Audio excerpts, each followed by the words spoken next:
I, Charles Darwin, spent some time in the Galapagos, and I've spent some time looking at my specimens and thinking about geology and fossils and how the world works. What does it all mean? I don't know. You should write a book about it. Great idea.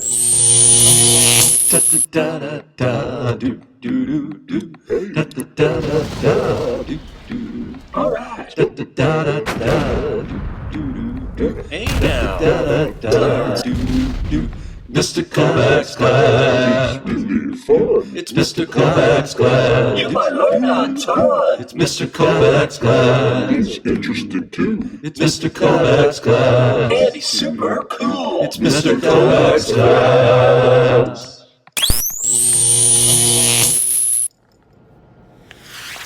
Oh, hey guys, I was just reading the book that Charles Darwin wrote about what it all means. It's called The Origin of Species. It's published in 1859, still available in paperback. Mine is quite used. I put Post-it notes in my favorite parts. I'll share some of this with you as we go, but I want to give you the what it all means. All right? I mean, let's start with Darwin himself. Right there he is, as the old man, Darwin. Okay? Something you may not have known about Darwin. Okay, Darwin, when he got back from the Galapagos, he's still fairly young, and he had a lot of different hobbies. One of his hobbies was breeding pigeons, which is not something that I would be into, but he knew that this is like the typical, like the way a pigeon normally looks. But if you did the right kind of selecting for traits, like you could get pigeons that looked very, very different from the original pigeon, but they were still pigeons. These are beautiful, actually. Anyway, he was into, like, he would go to pigeon shows and stuff, and like he bred, like that was his thing. All right. Of course, that's not surprising. We've been doing that with other animals. Take, for instance, dogs. Right? Dogs are all breeds of dogs are descendants of wolves, and it appears that in about 10,000 years, we went from nothing but wolves to all of these different breeds. These are all still dogs. They're all still the same kind of thing, but you could see that people can pick. You can pick traits, and really what it comes down to is reproduction. It's like, which dogs do you let reproduce? Which ones do you not let reproduce? Right? If you want a purebred, you have to know who the parents are. If you want a purebred golden retriever, you need to know that both parents are golden retrievers. And what makes golden retriever? Those traits, right? So people have known how to do this for thousands of years, right? We've bred animals and plants to be more suitable to our needs for years. So this got Darwin thinking about what he saw in the Galapagos, right? Right. Remember the Galapagos, before he got to Galapagos, in South America, there were like tortoises. And then out on the Galapagos, 600 miles away, the tortoises were like gigantic.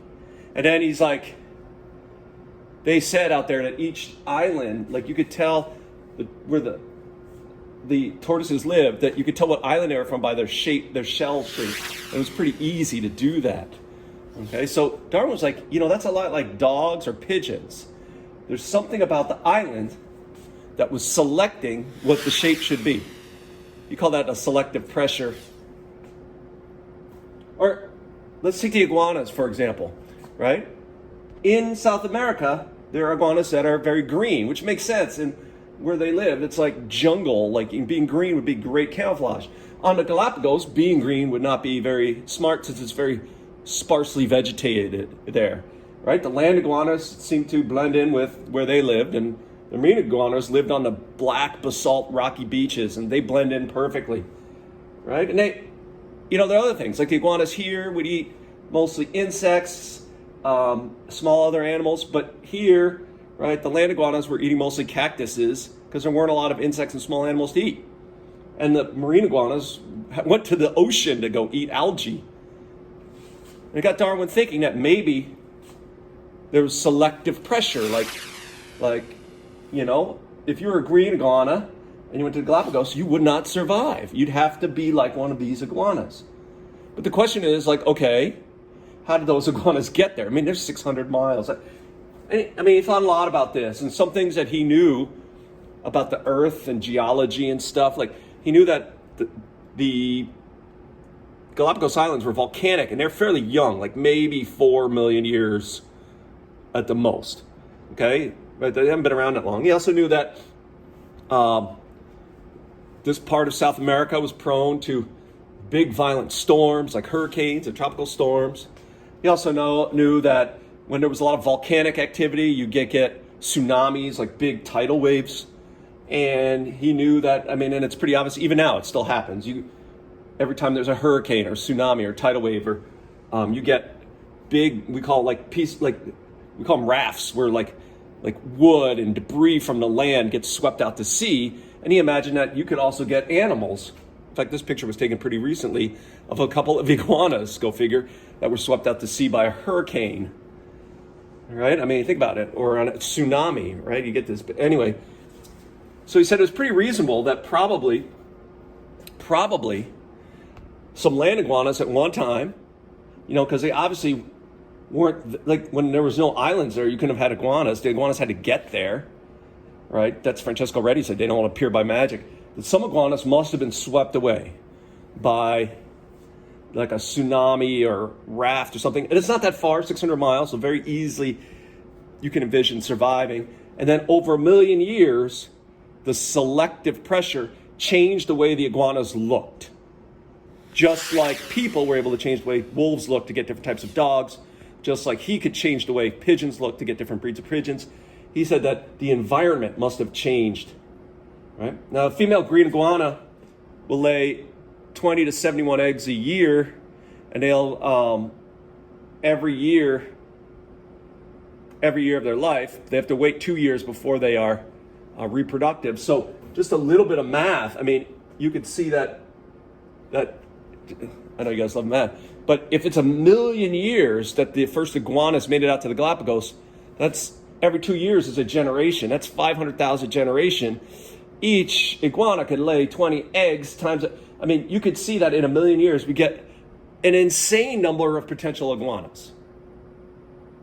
Now, one of the things that Darwin noticed was that in any species, you had what we call variation. Not every iguana was exactly the same color, like exactly the same shape or the same length. All right. He also knew that baby iguanas usually look something like their parents. They weren't exact copies, but they usually look something like their parents. And not all iguanas made it. A lot of iguanas died as babies. They were eaten by other things. Right? So that made him think about iguanas. We have all these possible iguanas. What probably happened was a founding group of iguanas. They were probably just like the iguanas on Ecuador, on the mainland. They got separated from that group.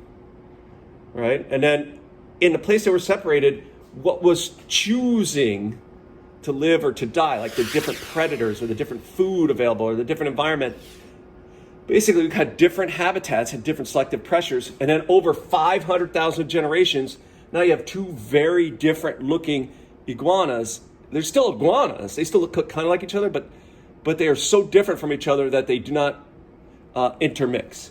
And he said, we got two species that are similar but different. He called all of this natural selection. This is the process that has changed life on Earth over the past 5 billion years. What we know that Darwin didn't know is Darwin didn't know how much time there was on Earth.